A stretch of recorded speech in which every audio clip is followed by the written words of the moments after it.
रतनगढ़ से लोसल जाने वाली सड़क वया सालासर होते हुए इस सड़क को पीपी मोड़ पे दे दिया सरकार ने।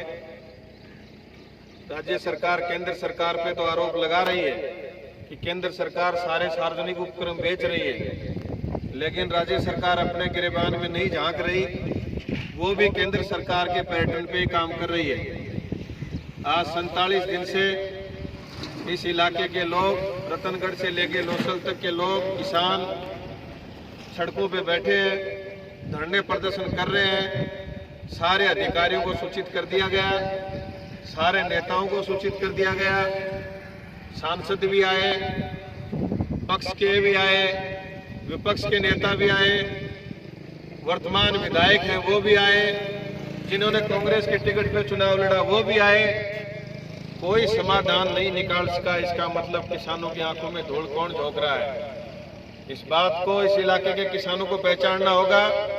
ये अकेला कोई 150, 100, 200 किसानों के मुआवजे का मामला नहीं है। ये इस इलाके को लूटने का अड्डा स्थापित हो रहा है। यहाँ टोल लगेंगे। इस इलाके के आसपास के जितने भी गांव हैं, इस सड़क से जुड़े हुए जो भी गांव हैं, उन गांवों के लोगों को आने जाने के लिए लूटा जाएगा। वो अड्डा स्थापित हो रहा है।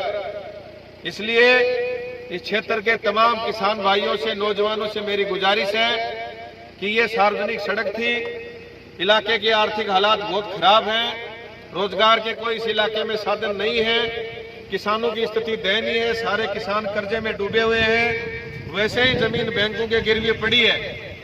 और फिर भी सरकार ने अनदेखी करते हुए इन सारी चीजों का, इस सड़क को जो सार्वजनिक सड़क थी इसको ठेके पे देने का, प्राइवेट और सरकार के अनुबंध में पीपी मोड़ पे देने का जो निर्णय लिया है, इसका हम विरोध करते हैं। पीपी मोड़ रद्द होना चाहिए, सड़क सार्वजनिक होनी चाहिए और सार्वजनिक सड़क पे भी टोल नहीं लगे, ये हमारी पहली मांग इसमें रहेगी। दूसरे नंबर की मांग, जो भी पीड़ित इसमें किसान हैं, उन किसानों को पीएलसी रेट का 10 गुना मुआवजा दिया जाए। इस मांग को लेके 15 सितंबर को उपखंड कार्यालय रतनगढ़ को घेरा जाएगा।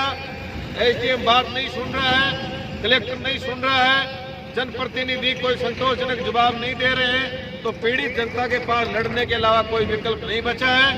आप सब जो भी धरने चल रहे हैं इस रोड पे, सबने सर्वसम्मति से निर्णय लिया है कि 15 तारीख को रतनगढ़ उपखंड कार्यालय को घेरा जाएगा और वहीं बैठ के तमाम जनता के बीच में इसका समाधान करवाया जाएगा।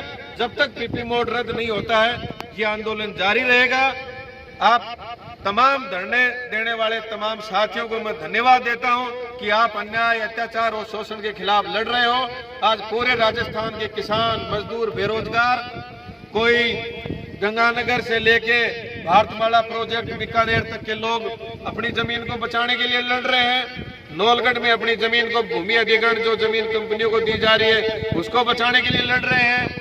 झुंझुनू से लेके बीकानेर तक के जो लोग, खेतड़ी से बीकानेर हाई पावर पेंशन की जो लाइन जा रही है, खेतड़ी बीकानेर ट्रांसमिशन की, उस जमीन को बचाने के लिए लड़ रहे हैं। उधर आदिवासी, डूंगरपुर, बांसवाड़ा, उस इलाके के लोग अपनी जमीन और अपनी स्कूलों को, पीपी मोड़ पे जाने वाले पावरों को बचाने के लिए लड़ रहे हैं। इसलिए तमाम प्रदेश के जो भी कमेरे वर्ग के जो लोग हैं, लड़ने वाले लोग हैं, उनको संगठित करके इस सरकार को हम घेरेंगे, उसकी हम भी तैयारी कर रहे हैं।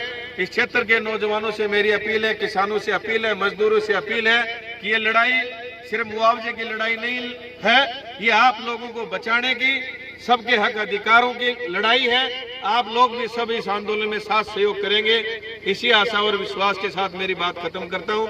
बहुत बहुत धन्यवाद। किसान मजदूर एकता जिंदाबाद।